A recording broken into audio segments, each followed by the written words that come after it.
So there's still more questions than answers in this tragic story. But to learn more about the issue of teen violence, I spoke with Dr. Allison. She's a registered psychologist, also an assistant professor at UBC. Take a listen.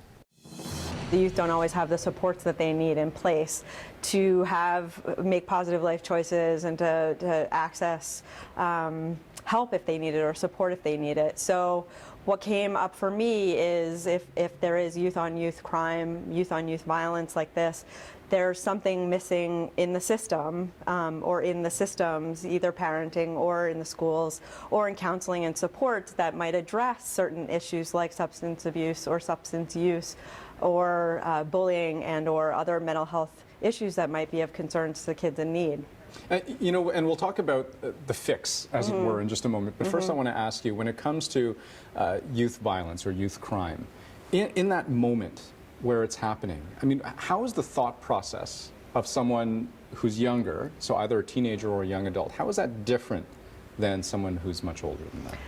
Their cognitive development is just starting to incorporate lots of new skills and tools that adults use all the time. So they may not have as much impulse regulation or impulse control as other people do for emotion regulation. So they might head towards physical when they don't know other ways to better express their anger or their feelings.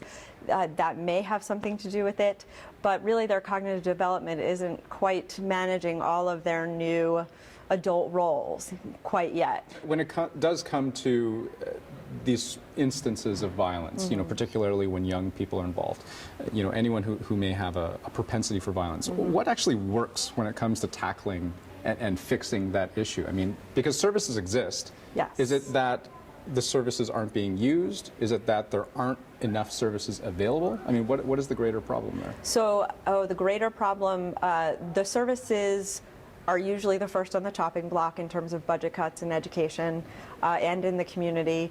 But kids are also not accessing those services in the community, and or their parents aren't resourced enough to know about the resources within their community and how to utilize them and where to go and what kind of help to get.